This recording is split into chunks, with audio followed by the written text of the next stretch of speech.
जौन तू रंग लेके सटा हमरा भिरिया बाटे हो जीजा तोके हमारा हो किरिया।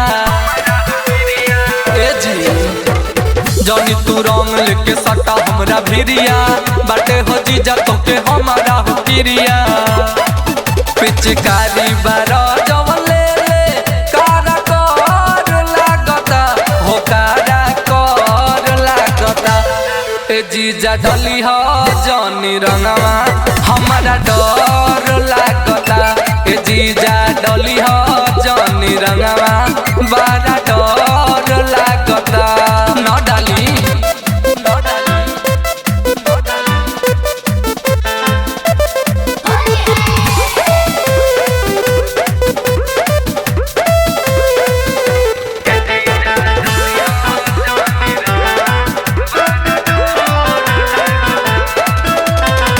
कहतानी जवन जीजा बात बुझी ना आ देखिए के हमके छूटे लागल पसीना। कहतानी जवन जीजा बात बुझी ना आ देखिए के हमके छूटे लागल पसीना। सोचहूँ में मामला गौरवर लागता हो गौरवर लागता। ए जीजा डली हो जौनी रंगवा हमारा डर लागता। ए जीजा डली हो जौनी रंगवा बड़ा डर लागता।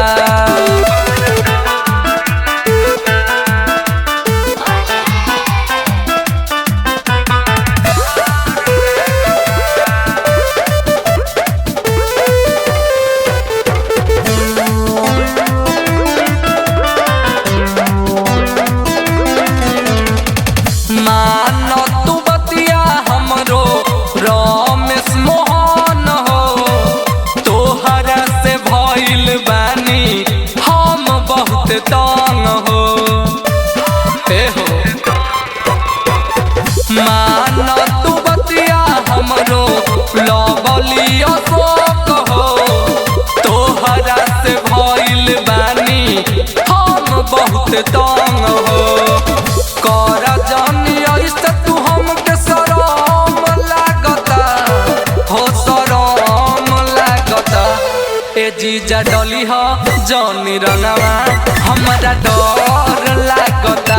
ए जीजा डली हो जौनी रंगवा बड़ा डर लागता। ना डाली छोड़ दी। धन रिकॉर्डिंग स्टूडियो सीतामढ़ी।